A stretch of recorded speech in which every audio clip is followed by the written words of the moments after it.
All right. So I know we've got some really interesting callers on the line. I do want to make sure that we're prioritizing Sam, who called in last week at the very end, and he had an interesting argument about the Kalam. And Eric, I think you're actually going to really like it. I don't know if you remember very much of it from last week, but I think it's right up your alley. So let's talk with Sam in Kentucky. Sam, can you hear us? Yes, I can hear you. Thank you very much. All right. Well, welcome to the show. Thanks for calling back. Thanks for taking us up on that offer. Yeah. Hey, Sam. Hi, Eric. Do you remember me? I think so. I think so. I think you're going to have a lot more fun this time around because it's an interesting concept. So, Okay. Sam, for people who didn't call in last week, and for the sake of Eric's poor inebriated brain, Oh gosh, yes, through a haze. I think. Okay. can you recap what we talked about a little bit last week? Okay. So the idea was that you've got the Kalam cosmological argument, which depends on the idea that God as the first cause is timeless. And my argument was that if he's timeless, then he couldn't be a person. That was the basic idea. Mm-hmm. Okay. Do you want me to go more into that? No, that's perfect. That's perfect. Yeah, and it's coming back to me. So I think that that's a very interesting track to take, especially because this for those of you who might not be very familiar with William Lane Craig's argument overall. This is the second half that he kind of tacks onto the original Kalam cosmological argument that Sam is talking about. So the first bit is, whatever begins to exist has a cause. The universe began to exist, therefore the universe has a cause, and that's kind of where the Kalam stops traditionally. But our good friend WLC adds in a bunch of other stuff afterwards, saying this cause must be timeless, spaceless, immaterial, personal, all of these adjectives that he's gotten to in his head somehow, but doesn't really fill us in on how. And Sam, you're saying that the timeless element is a problem if you're going to be talking about a personal element, because you kind of need both. It's like an either-or situation. Yeah. Mm-hmm. I mean, because I think that if you're timeless, then you couldn't have any experiences. I mean, yeah, based on my understanding of what experience is, I believe that time is a requirement. Eric, what are your thoughts? Is this a good way to kind of approach this larger conversation around the Kalam and maybe call into question a few of these attributes that William Lane Craig kind of tacks onto it? I've tackled the timeless part of it before in debate, and they kind of looked at me like I was an idiot, and they treated time like a closet that you can walk into and out of, and it was very difficult to contend with because their concept of it, at least in the way that I had interacted with them, was. Hold on just a second. Your audio is just a little low. I'm fixing that. There we go. It was being treated like something that was a physical place instead of, time. So it can be helpful. The problem there is you really need to get them there with you. And if you're not able to, or they have a different concept of time, then it's kind of talking to a brick wall. And I'm not trying to say that as if you're an apologist, if you're watching this and you believe and I'm straw manning you like crazy, call in, because I'm trying to do my best to represent that position and that side, at least the way that I've understood it. And that was just, if time wasn't getting through, then I just needed to be ready to move over to another tack. But the time piece, I think, is one that you should absolutely be able to stand on and say that without the passage of time, there is nothing. Well, yes, and At least there's no experience. I think there could be something timeless. Do you think that everything has to be in time? I think everything physical does, yeah. I mean, you can have something that doesn't change a lot over time. You can have a rock, but it's not timeless. It's still in time. It can get broken down into a smaller rock, and that'll be in the future, and it could have come from a bigger rock, which was the past. And so it's still interacting with time. I think the only things that don't interact with time are not physical things, more like concepts. Right, That's interesting. which gets us So back you to the don't main buy problem. the idea that Yeah. Go ahead. you don't buy the idea that sorry, I don't know about the delay. I think you don't buy the idea that there has to be some kind of timeless first cause. I don't think that makes sense. If there's, I mean, now I'm taking your position on that, and that is that time needs to take place for causal anything to happen. And so if there's something timeless and it's being ascribed, it's being described as the cause of a thing, then it wouldn't be timeless, would it? There would be the time before it caused it, or the time after it caused it, or the time that it's being caused. But without the time, it can't act. It's just static. It's like asking a statue to do something.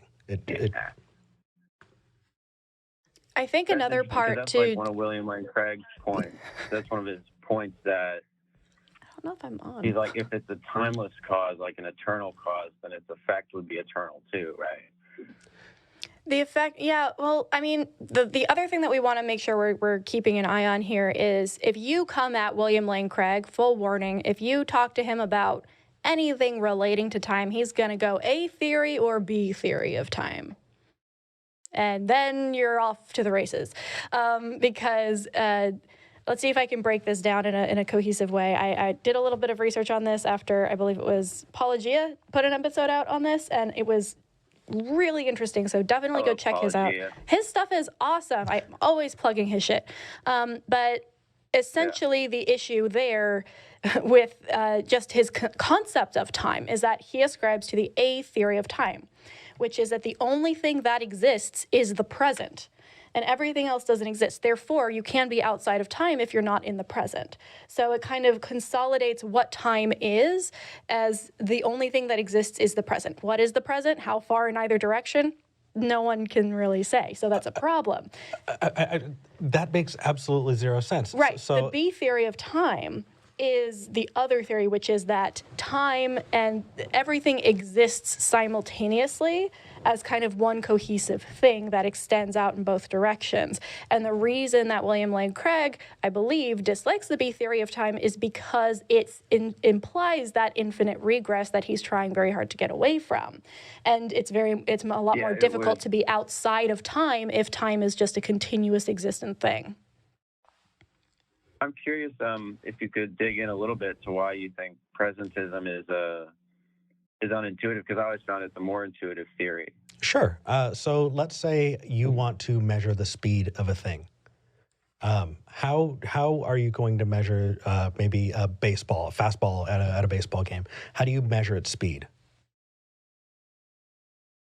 How do you measure it? Like, I guess in the amount of time it takes to get from one place to another. Okay, but if time doesn't exist, how can you measure that? Well, the issue there is that it's Zeno's paradox. Well, it would then extend to the amount of time you are measuring. That's the problem that I have with presentism, is that the concept of the present is undefined and fluctuates based on the argument you're making. So it is intuitive in one sense, where like, yes, you can measure from point A to point B, and they're both in the present because you're currently measuring them, and it extends that far, but no farther until you're talking about something a lot smaller, and then that's the present and nothing else is. So as long as we can define, like in seconds or milliseconds or, whatever measurement standard you want to use, where the present lies and what exists, and then what ceases to exist after that and before that, then we can have a conversation. But I don't think I've seen that conversation had. Yeah, I don't know. I'm not probably well versed enough to say which theory of time is true, but yeah, I always found the presentism more intuitive. Interesting. Well, here's an interesting thing then, Sam, because I'm fascinated by this as well, and I don't think there is an answer right now, right? Like the reason that there are two theories is because nobody really knows enough to make that definitive answer. But the problem with, again, the Kalam argument as William Lane Craig presents it, and a lot of modern science is that the A theory of time, presentism, kind of conflicts with the general theory of relativity. That's what I'm getting at. Yeah. Yeah. And so you can say, okay, the A theory of time is more intuitive, but the Kalam appeals to the existence of the general theory of relativity, and it can't do that if it's talking about things in terms of presentism. Yeah, there's actually someone in the comments who... Yeah, I mean, like... Oh, I was just going to say... I know William Lane Craig could probably argue around that, though. Oh, yeah, I'm sure he can. Yeah. He's got, like, a whole book about it. There's someone in the comments who said the perception of time and time in physics are two different things.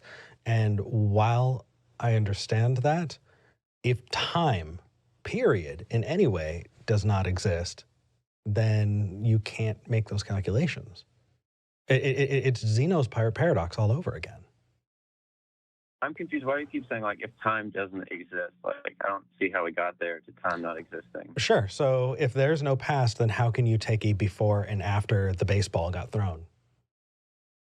Maybe I'm not understanding this. We're talking about with the first cause.